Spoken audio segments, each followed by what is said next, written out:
Since I was a child, I adored my grandmother and often visited her house, especially after my father passed away in an accident before I even started elementary school. My grandmother, living alone, cherished me as her only remaining kin. However, my mother, who had a strong dislike for her mother-in-law, never visited my grandmother until her passing. Truth be told, my mother wasn't exactly fit to be called a mother. I recently discovered that she used to work in a bar where she met my father. An unplanned pregnancy with me forced her into a marriage she never wanted. When drunk, she would curse me, blaming me for ruining her life, wishing death upon me. Thus, I spent every weekend at my grandmother's house, my only ally in a friendless existence. My deeply religious grandmother never missed her Sunday morning prayers at the shrine, always taking me, her cherished granddaughter, with her.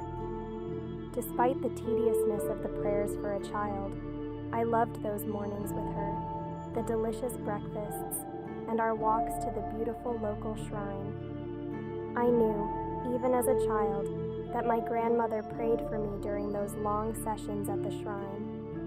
Haunted by spirits from a young age, possibly due to my mother's resentment towards me, I suffered from nightly paralysis and never slept well.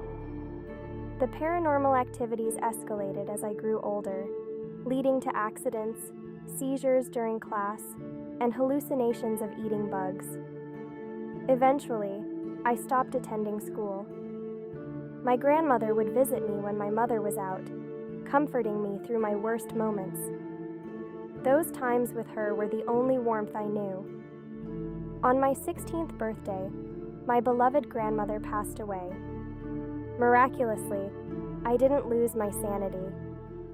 I moved into my grandmother's house, spending days and nights crying, holding on to her clothes, remembering her warmth and kindness. 2 weeks after her passing, I noticed a change.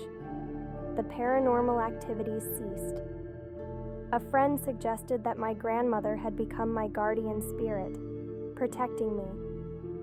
With this newfound courage, my life took a 180-degree turn. I returned to school, made friends, and even started working part-time. My mother's curses no longer affected me, knowing my grandmother's spirit was with me. I graduated high school and was awarded a full scholarship to a college near my grandmother's house. I decided to live there, embracing my independence from my troubled past with my mother.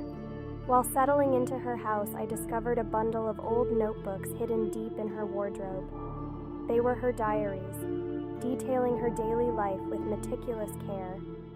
As I read through them, tears streamed down my face, each entry reviving precious memories of our time together. But at the bottom of the pile, I found a notebook that chilled me to the bone. On its cover, my name was written in my grandmother's beautiful handwriting. It seemed she had kept a special diary just about me. Trembling, I opened it, only to be met with words that turned my blood cold. This child is the result of my daughter-in-law's affair. Her birth drove my son to his death. I wish I could kill her in the most painful way possible. My tears dried up instantly. The following pages, dated every Sunday, contained prayers for my suffering. May she be pierced with needles in her stomach.